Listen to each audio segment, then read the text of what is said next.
Hello, hello, hello. Chris Fluke here. Chris Fluke podcast, episode 90. That's right. Today we're talking about motivation. We're talking about sports-specific training. We're going to be talking about weight to strength ratio and why that's important. We're going to be talking about what advice would I give to a younger Chris. And then my closing thoughts, some things that are going on in the area that I've recently heard about that I think is just kind of out of control. Anyhow, last night I had a man in here. I haven't seen him in a while, probably since before COVID. He came in to train. We had a lot of catching up to do. He's asking me what I read. So I told him I'm reading a book called Maps of Meaning by Jordan Peterson. Then he's like, and then I start to explain to him that it's about, these narratives that have been created over time, that goes back even well before the Bible, how there's these commonalities in some of these things. You have this like father figure, a mother figure. You have the unknown. You have the hero. Just things of that nature, right? And how those stories seem to survive over time. It's like everybody could kind of relate to them at whatever point of life that they're in. So he's like, I'm reading the Bible, and he's telling me these things about the Old Testament. So when we start talking about stuff, right? And he's like, I'm not an overly religious guy. I went to Catholic school. I'm like, same, really. I mean, I didn't go to Catholic school. I went to public school. But I'm not an overly religious guy. And I shared a story with him about Leo Tolstoy, the great writer. And Tolstoy was the most prolific writer of his time, yet suffered with being depressed. So to the point that he wouldn't even go out and hunt by himself with a rifle because he thought he would take his own life. To the point that he wouldn't even go in his garage with a piece of rope because he thought he might hang himself from the ceiling, right? That's where he was. That's the deep, dark, funk that he was in. And there was one thing that got him out of that, and it was the fact of, finding his higher purpose and a higher meaning in life. He found that in the church that he ended up going to. And it snapped him out of that funk. He found a purpose for life, and he got himself out of this depression. But you know what? He was just one bad day away from maybe taking his own life, right? And you hear that story over and over again. There's stuff going on with the Golden Gate Bridge where there's all these suicide attempts there. And there was a researcher that followed up with the people that attempted to do it but got stopped. A lot of these people don't go on to kill themselves later in life. It's like whatever that one day is, man, if you could just find a way to help somebody out that's calling out, or just kind of be there, give that encouragement, give that support to somebody. It might get them out of that funk and allow them to live the life that they want to live, right? Tolstoy knew that he couldn't go into the woods by himself, and because of that, with every day and trying to find some betterness with each day, he was able to get himself out of that funk, right? So that was kind of that story there. I mean, this idea just happened. I think a college athlete just took her life, national championship player, and it's just like, you don't know what spot she's in. You don't know what her support system's life, what happened to her in her life. But you know what? It's like, if you could just find a way to kind of mitigate a suicide by any means necessary. People are calling out for help. Be there for them, man. Give them the help. You don't enable, but you're just there to listen. You're there to talk to them, whatever it may be, right? Because who knows, man, that one day, just having the ability to stop it could stop that person from taking their own life down the road, all right? Now, as this conversation went on here, we started talking about things that motivate, right? Tolstoy found some motivation. He found some purpose through God, all right? Jordan Peterson, the guy that wrote this book, Maps of Meaning, he says, people should live their lives in a way that God does exist, right? There is this heaven that, you will go to, right? You don't want to lie. You don't want to cheat. You don't want to commit crimes. You don't want to kill people. All of these tenets that kind of show up in the church. If you live your life in that way and you follow those, you're probably going to have a good, healthy life, right? It doesn't mean that you go to church. It's just saying live your life in that way. And at the time that I heard Jordan Peterson say this, he wasn't an overly religious guy. I don't know where he is now in this process. But that idea tied in with Tolstoy. That idea tied in with, motivating you to make certain decisions, right? And, you want people to choose to do the right thing, right? Not because they're forced to, because, the tyranny, living in a tyranny, having a tyrant overhead all the time, it's not the ideal way to live, because once that tyrant is removed, then chaos ensues, because you don't have that, you don't have that authority figure telling you what to do all the time. You need to figure out a way to do it on your own, and it goes back to this intrinsic motivation, extrinsic motivation. If you give a kid $1 to take the trash out, eventually that kid is going to want $2 and then $4 and then $6, right? Because he's going to start doing it for the money, not because he wants to help, not because he wants to be there for his family, help his dad out who just worked 12 hours, or to help his mom out who's been nursing a baby and not sleeping, all that other crap, right? You want your kids to do things because they want to do them, because they understand that, this is going to help. We're all cogs in a machine here with this family, and in order to keep this thing moving in the right direction here, we all got to be there for each other. You know, I mean, and I have a now 4-year-old, and like, she's in the gym and she likes some people that come and work out. She's like grabbing them, trying to, you know, chase them, wrestle them. And I'm like, Emmy, you got to stop. You got to stop. I'm like, I don't want to physically grab you and move you and tell you you can't be on there. I want you to understand that you can't be on there. I can't make you do these things. You need to know that what you're doing right now is a disruption, you know, to this business that we have here, and which is, in theory, my livelihood and hers, right? That behavior is a disruption. I need you to stop it, and I need you to understand why. It's not just, hey, go in the corner, go to your room, you're in timeout. We got to talk to them, man. And as a parent, as a coach, whatever it may be, explain the situation, give them a why. And if you're able to give them the why, then you might be able to motivate them to go ahead and do the things, do the right things, right? Not the wrong things. Do the right things because they want to do them, not because they're told to do them. And I think one thing that we could all do as coaches, man, you know, I think about that girl, that Stanford goalie. I think about some of these other athletes or some of these other people that ended up taking their own lives. People are dying for encouragement. People are dying for, you know, somebody to tell them that they're doing a good job. And sometimes that's all it takes. You know, as a coach, if you just point it out to somebody, you know, yeah, I think it was called the rule of one, right? Where, you know, you give one positive, once a day, every day, you say one positive thing to the people that are in there, right? The people on your team, the people that are working out with you, whatever it may be. Maybe the people in your family, maybe it's your significant other, you know. But if you just give that one word of encouragement, that could be all that it takes to get that person from taking that dive off the Golden Gate Bridge, right? That one word of encouragement could do so much for somebody, and that could be something that's implanted in their brain, right? So we got to remember that, man. Now, motivation, being there for people, the rule of one, telling them the why. I mean, that's all stuff. I mean, coaching and parenting is not, you know, you can't just say, this is what I did, this is how I was brought up, and do the same thing. It's not how it works, all right? You know, society evolves, children are evolving. We need to evolve too and keep up with that, right? So that was one part of the question, right? And honestly, this whole motivation thing stemmed from, like, you know, a high school girl wanting to put music on in the gym. And I'm like, dude, fine, put whatever you want on, but you gotta be able to go when the time calls, right? If you show up late to a game, you know, you don't have time to listen to your pregame playlist, right? You're gonna have to get your butt warmed up and get going. Your bus breaks down, you gotta get a different bus. You show up 12 minutes before game time. Let's get warm and let's you know, perform.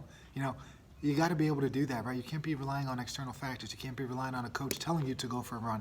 You can't be relying on a coach or a parent to tell you you need to lift weights. You need to know why it's important, and you need to do it for yourself. Now, why is it important? We're moving on to the next topic here.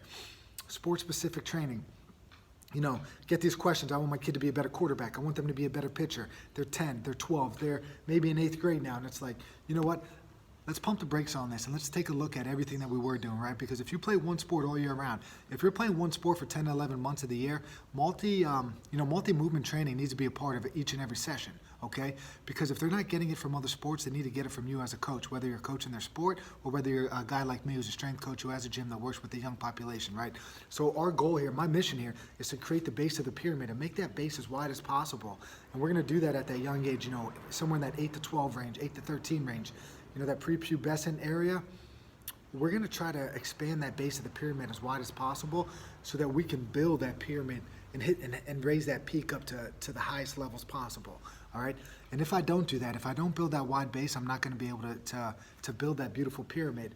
It's going to peak out earlier than it needs to, all right? You're going to be that 15 or 16-year-old kid that kind of peaks prematurely, right?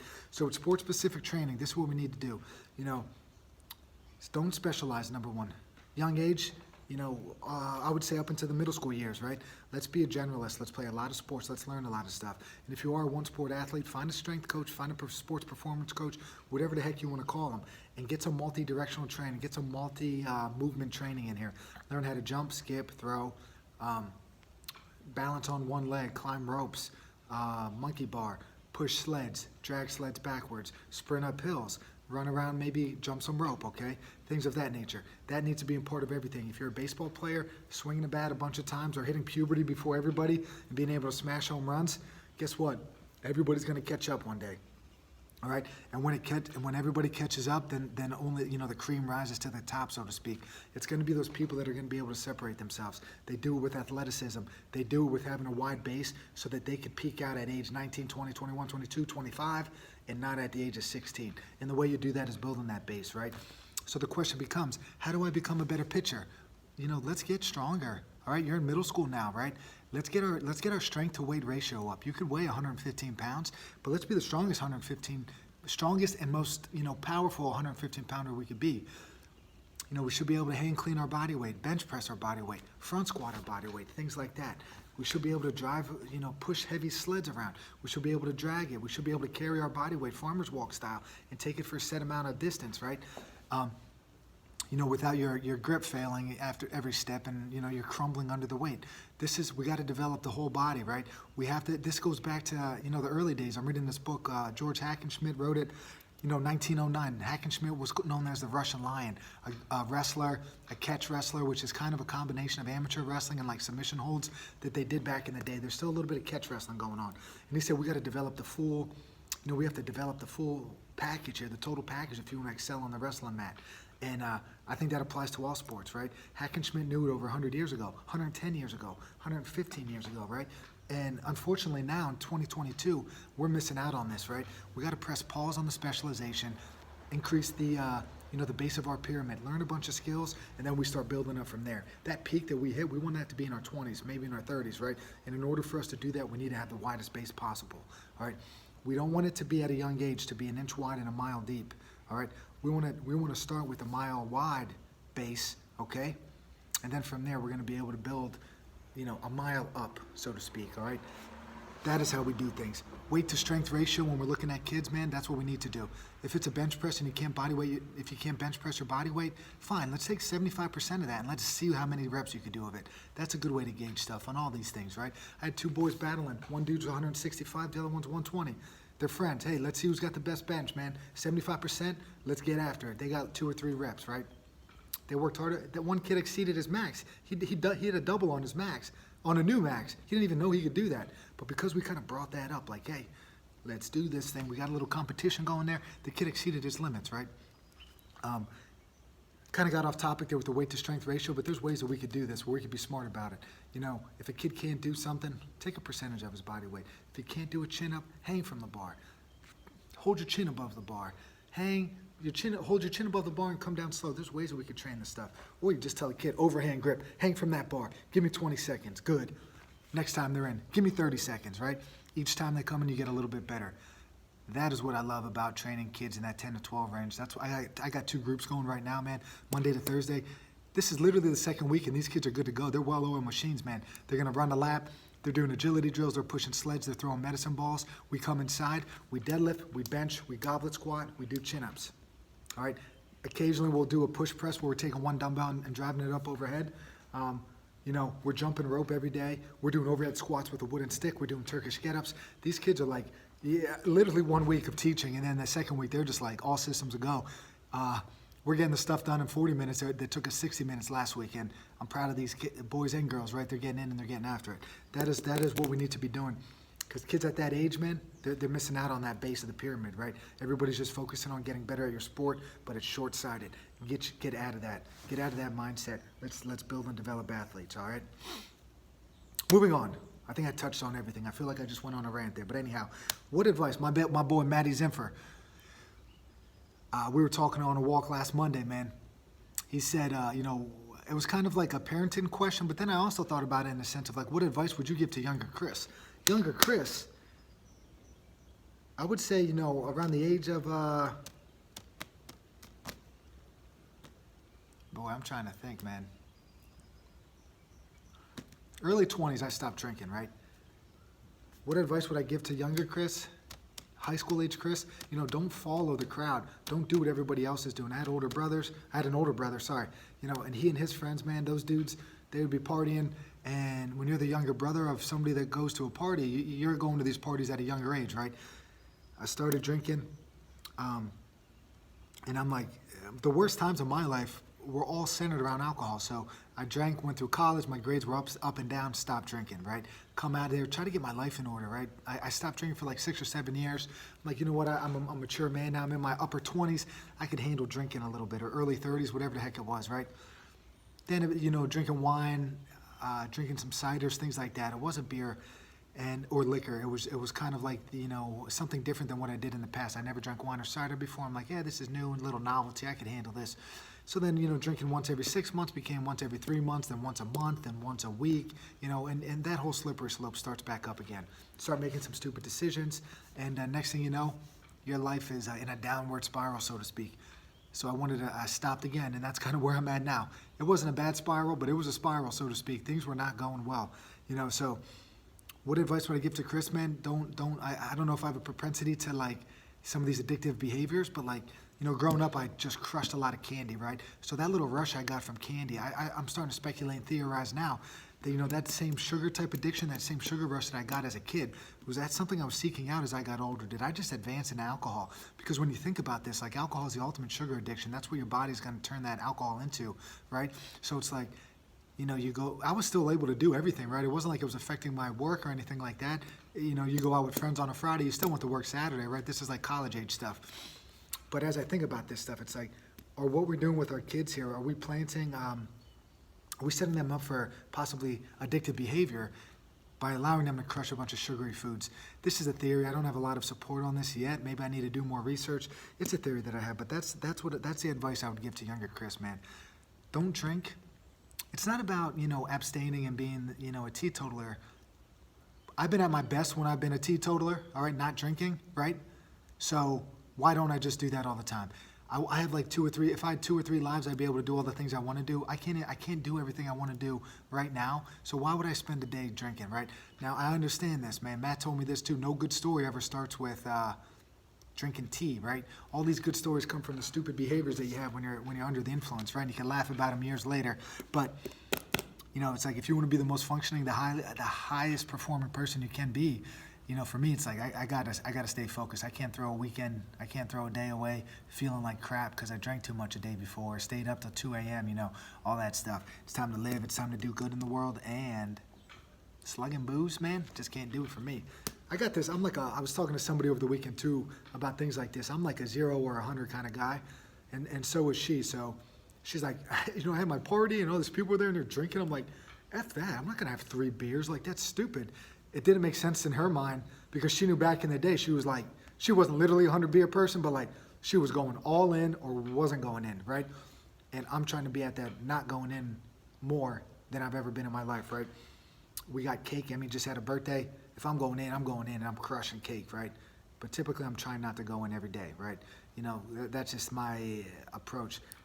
This coffee, man, caffeine, that might be the next thing I got to tackle, but because when I go in, I'm going in, all right? So I used to slug kombucha, right? We used to get that at the gym. I mean, that's another freaking sugar rush too, right? I'm just like, I'm starting to think back of, you know, these patterns that happened earlier in life, and I'm thinking, maybe these things are connected. Anyhow, that's the advice I'd give to younger Chris. Put the booze down, man. Try to stay on the right path. You know, tell that young Chris, you're a smart kid, man. Hit the books, keep studying, keep trying to get better. You know, don't worry about what others are thinking, and don't worry about just, you know, keeping up with your peers and going to the parties and doing all the boozing. You know, stay on the right path here, man. Do what you feel is right in your heart, because we all have those moments here where we're like not confident with it. Do what you feel is right in your heart, man, and stay on that path, right? Lastly, there's a lot of stories here in the Lehigh Valley that I hear about some local wrestling teams, some local gymnastic gyms, things like that, right?